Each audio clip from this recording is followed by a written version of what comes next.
இறை அருளினாலும் குரு அருளினாலும் நம்முடைய இந்த ஆன்மீக பயணம் சீராக நடந்து கொண்டு வருகிறது.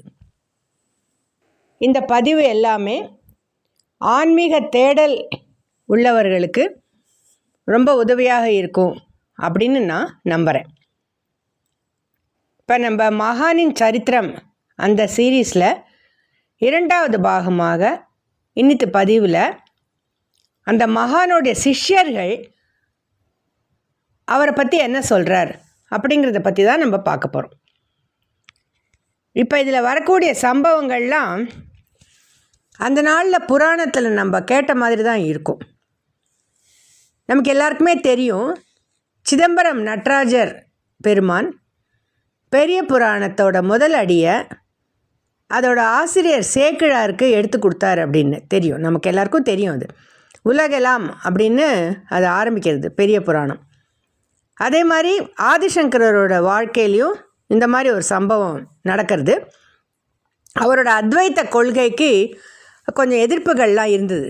அப்போ திருவிடைமருதூர் சிவபெருமான், திருவிடைமருதூரில் குடிக்கொண்டிருக்கும் சிவபெருமான் ஆதிசங்கரருக்கு சத்தியம் அத்வைத்தம் அப்படின்னு 3 முறை சொன்னதாக அவருடைய அவருடைய சரித்திரத்திலேருந்து நமக்கு இந்த குறிப்பெல்லாம் கிடைக்கிது.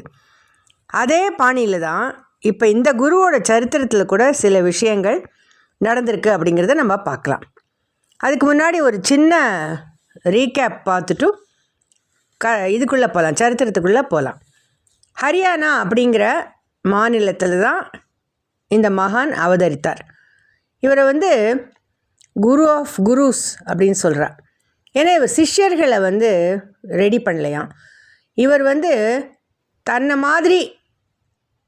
மாதிரியே இருக்கணும், தன்னை விட நல்லா அவள் சேவை பண்ணணும் அப்படிங்கிற மனப்பான்மையில் அவர் குருமார்களே உருவாக்கினார் அப்படின்னு அவரை பற்றி அவருடைய சிஷ்யர்கள்லாம் சொல்கிறார். சின்ன வயசுலேயே அவருக்கு ஆன்மீக தேடல் இருந்தது. ஆனால் அவரோட குருவோட ஒரு ஆக்னியினால் சேவை மார்க்கத்துக்கு வந்ததாக நமக்கு தெரிய வருது. அவர் திருமணம் செய்து கொண்டு திருமண வாழ்க்கையில் அவருக்கு ஈடுபாடு இருக்கல.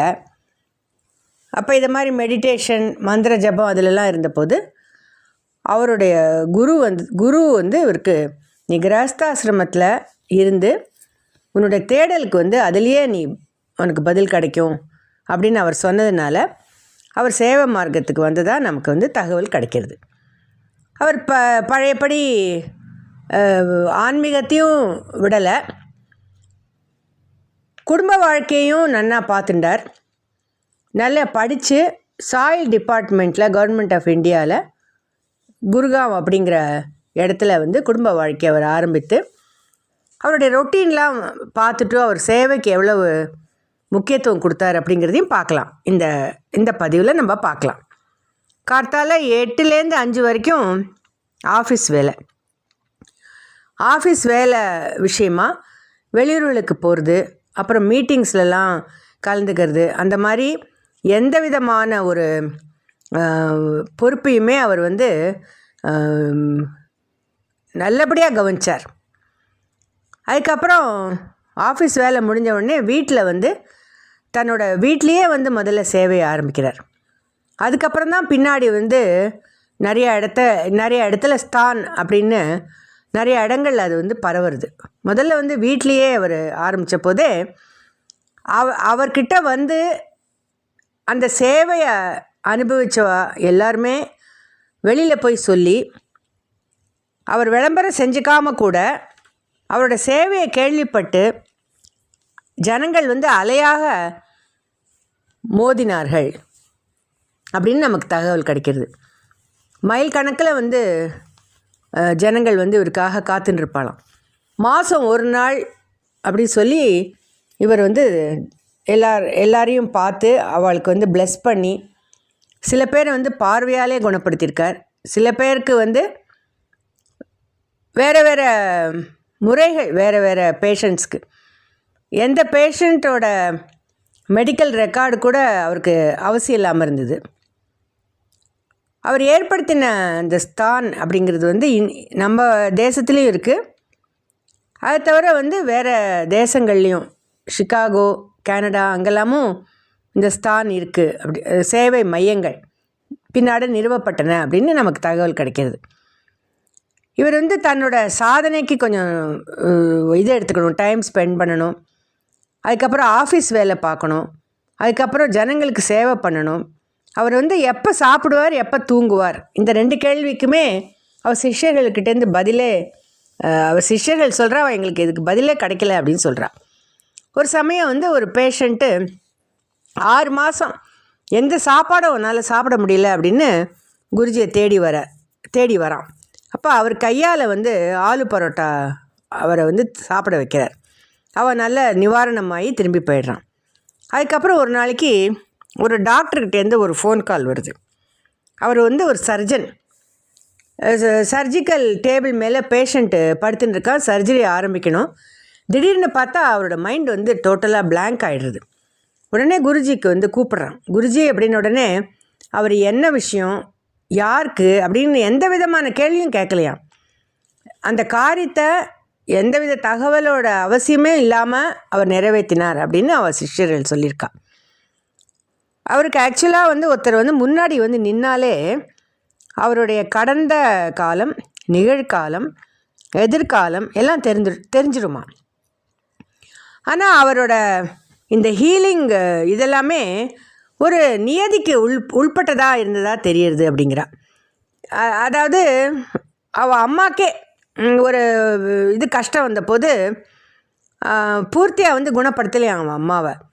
அவர் என்ன சொல்கிறார் அப்படின்னா, இந்த ஜென்மாவில் வந்து இதை அனுபவிச்சுட்டு போயிட்டோம், இல்லைன்னா இதற்காக இன்னொரு ஜென்மம் தேவைப்படும் இல்லையா, அதனால் அவள் அம்மாவை கூட அவர் பூர்ணமாக குணப்படுத்தலை அப்படின்னு அவர் சிஷ்யர்கள் வந்து அவரோட இதெல்லாம் சொல்கிறா. அவரோட குணாதிசயங்கள்லாம் எப்படி இருந்தது அப்படின்னு சொல்லிட்டு சொல்கிறா. யார்கிட்டேருந்தும் எந்த எதிர்பார்ப்பும் கிடையாது அவருக்கு. யார்கிட்டேருந்தும் பணமே வாங்கிக்க மாட்டார். அதுக்கப்புறமா இவரை பற்றி பிருகு சம்ஹிதையில் இவர் சிவனோட அம்சம் அப்படின்னு சொல்லி சில குறிப்புகள் நமக்கு கிடைக்கிறது. இவருக்கு வந்து நிறையா விதமான ஒரு உதவிகள்லாம் கிடைக்கிறது. அஸ்வினி குமாரர்கள் வந்து இவருக்கு உதவி பண்ணினதாக தெரிய வருது. அது தவிர இவர் ஜன சேவைக்காக தன்னை அர்ப்பணிச்சிருந்தார் இல்லையா, அதனால் ஷீரடி சாய்பாபா, குருநானக் போன்ற மகான்களோட அனுகிரகம், அவளோட உதவிகள் அதெல்லாம் கூட தேவைப்படும் போது இவருக்கு கிடச்சிது அப்படிங்கிற மாதிரி அவர் சிஷ்யர்கள்லாம் சொல்கிறார்.